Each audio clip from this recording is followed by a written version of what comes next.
selamat pagi anak-anak. Pagi Bu. Gimana kabarnya? Pada sehat kan? Sehat Bu, alhamdulillah. Oke, sebelum mulai Ibu mau absen dulu ya. Anastasia, Hadir Bu. Bambang, Gak masuk Bu, sakit. sakit ya? Cantika, Saya. Dewi, Hadir Bu. Enda, Saya Bu. Nurlela. Hadir. Itu kamu dasinya dibenerin ya? Iya Bu.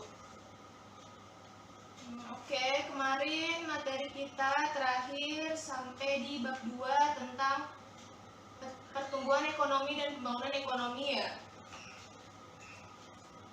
Berarti sekarang kita masuk ke bab 3 tentang ketenaga kerjaan. Oke. Semuanya buka bukunya halaman 33. Oh ya, sebelum mulai pembelajaran, Ibu mau dong tolong kursi, di bawah kursi sama di bawah mejanya dibersihkan. Sudah? Udah Bu. Dan tolong handphonenya di silent dan dimasukkan ke dalam tas masing-masing ya. Oke, langsung saja Ibu mulai. Ada yang tahu nggak sih pengertian dari tenaga kerja itu? Lupa Bu. Oke, jadi di buku ini berdasarkan Undang-Undang Nomor 13 Tahun 2003 tentang tenaga kerjaan, tenaga kerja adalah penduduk yang telah berusia 18 tahun atau lebih dan tidak menganut batas umur maksimal. Jadi itu lebih singkatnya itu tenaga kerja adalah setiap orang yang mampu melakukan pekerjaan guna menghasilkan barang dan jasa untuk memenuhi kebutuhan sendiri maupun kebutuhan masyarakat. Dicatat ya, tolong dicatat. Apa coba? Ulangi.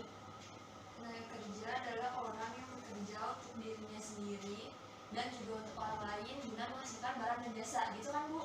Ya, seperti itu. Novia, kamu pinter ya. Selanjutnya di halaman 34 ada jenis-jenis tenaga kerja. Nah, di sini itu jenis tenaga kerja ada 3. Yang pertama itu tenaga kerja terdidik atau tenaga kerja ahli. Jadi tenaga kerja terdidik atau tenaga kerja ahli ini adalah tenaga kerja yang memiliki keahlian, yang keahliannya itu diperoleh dari jenjang pendidikan formal. Contohnya itu kayak dokter, guru, arsitek, notaris, dan lain-lain. Terus yang kedua itu ada tenaga kerja terampil atau terlatih. Nah, tenaga kerja terampil atau tenaga kerja terlatih ini adalah tenaga kerja yang keahliannya atau keterampilannya diperoleh dari pengalaman atau kursus-kursus. Contohnya itu seperti montir, tukang las, juru masak koki, dan lain-lain. Pokoknya yang dia peroleh melalui pengalaman dan kursus-kursus. Dan yang terakhir itu adalah tenaga kerja tidak terdidik atau terampil.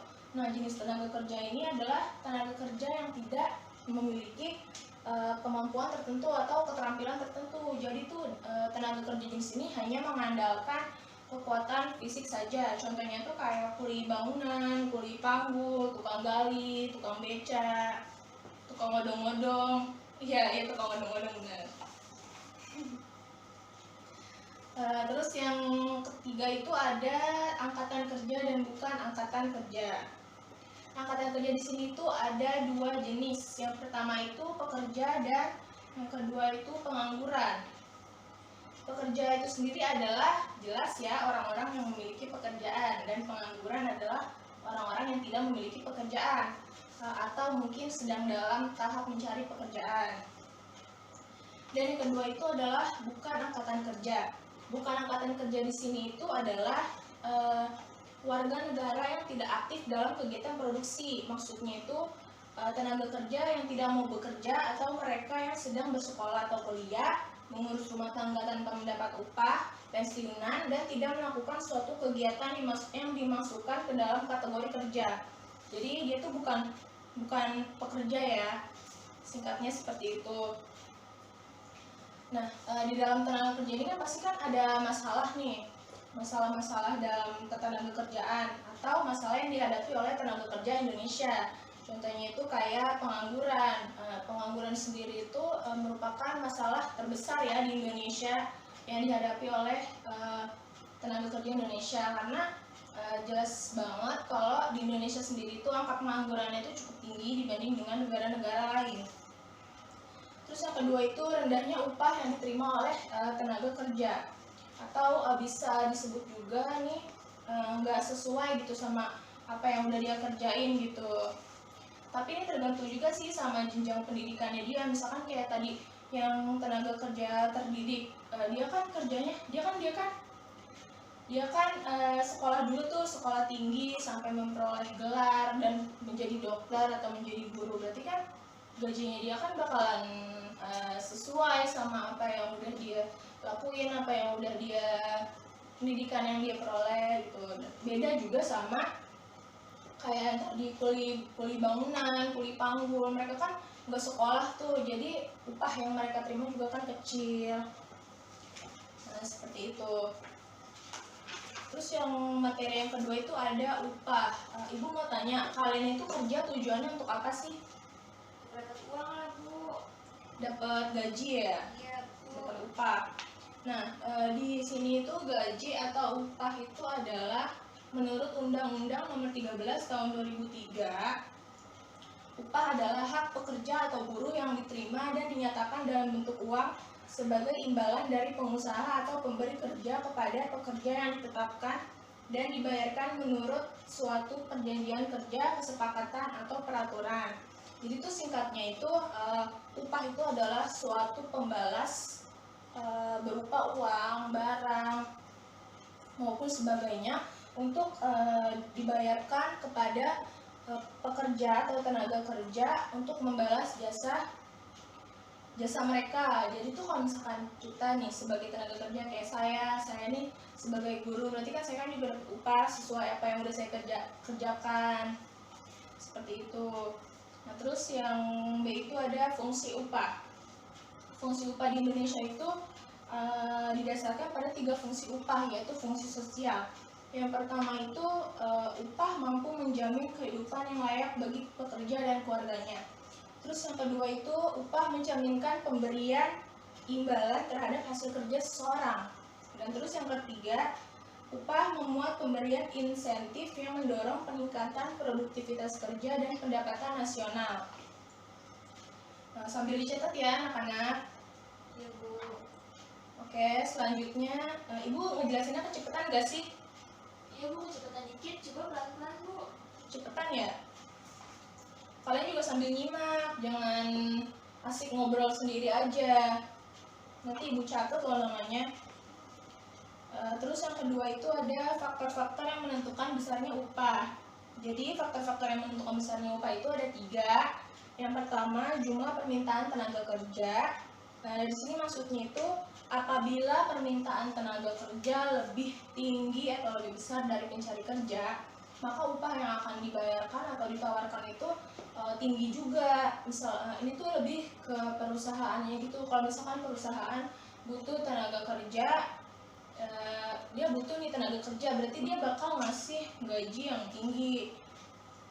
Nah, ini sama dengan mekanisme pasar terhadap barang, yaitu jika permintaan tinggi, biasanya harga barang tersebut akan mahal. Terus yang B itu jumlah penawaran tenaga kerja. Artinya, bila tenaga kerja jumlahnya lebih besar dari lowongan kerja, biasanya gaji atau upah pekerja rendah. Nah, ini tuh lebih ke tenaga kerjanya itu sendiri. Kayak contohnya itu kayak misalkan kita misalkan perusahaan A itu buka lowongan kerja cuma segini, tapi itu yang melamar kerja di situ lebih banyak dari lowongan kerja yang diberikan. Nah, pasti nanti perusahaan bakal ngasih gajinya yang kecil atau yang rendah kepada mereka yang melamar. Nah, terus yang ketiga itu faktor kemampuan tenaga kerja.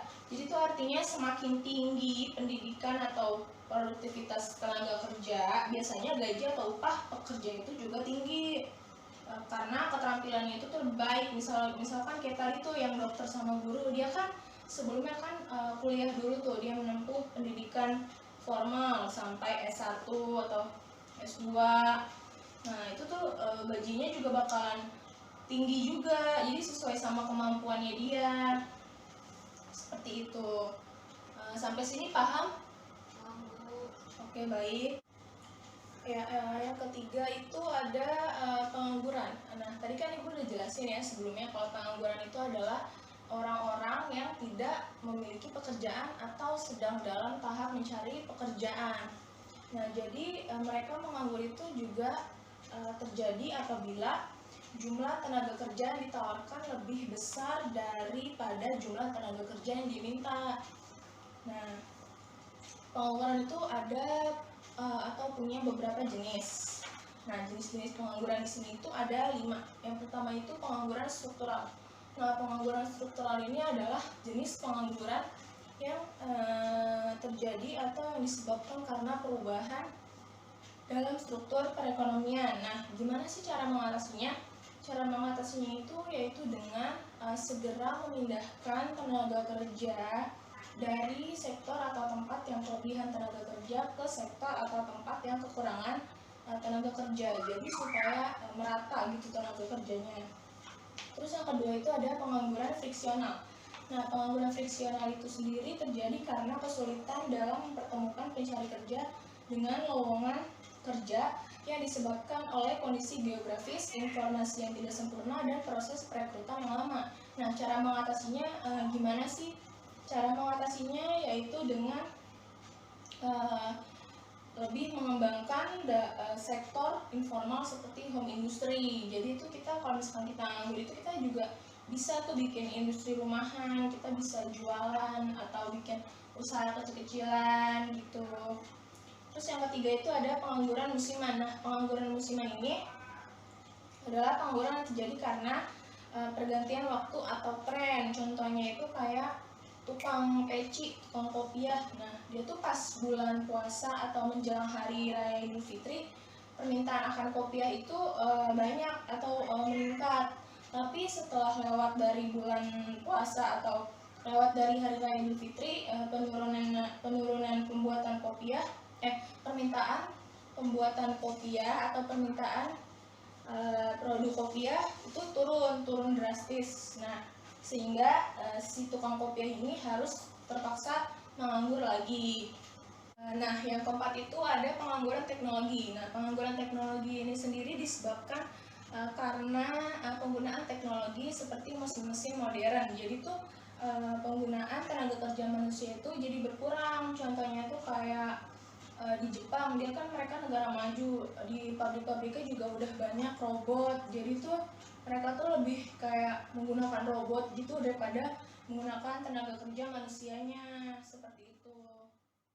Nah, terus yang kelima, pengangguran konjungtural. Nah, pengangguran konjungtural adalah pengangguran yang disebabkan oleh adanya siklus konjungtur atau perubahan kegiatan perekonomian. Nah, gimana sih cara mengatasinya? Cara mengatasinya yaitu dengan meningkatkan daya beli masyarakat terhadap barang atau jasa sehingga permintaan mengalami kenaikan. Jadi tuh apabila permintaan terhadap barang naik, maka kegiatan produksi di perusahaan akan meningkat dan akan menambah jumlah tenaga kerja. Ya seperti itu. Sampai sini paham? Oke. Kalau sudah paham, coba kalian tolong buka bukunya halaman 43. Sudah? Nah, di situ ada 10 soal. Tolong Ibu minta kalian kerjakan. Nah, berhubung waktunya juga sudah habis, Ibu akhiri saja pertemuan hari ini. Sampai di sini. Wassalamualaikum warahmatullahi wabarakatuh. Nanti tolong kalau sudah selesai dikumpulkan ke ketua kelas dan nanti ketua kelasnya tolong kasih ke ruang guru ya. Baik, Bu. Oke, terima kasih.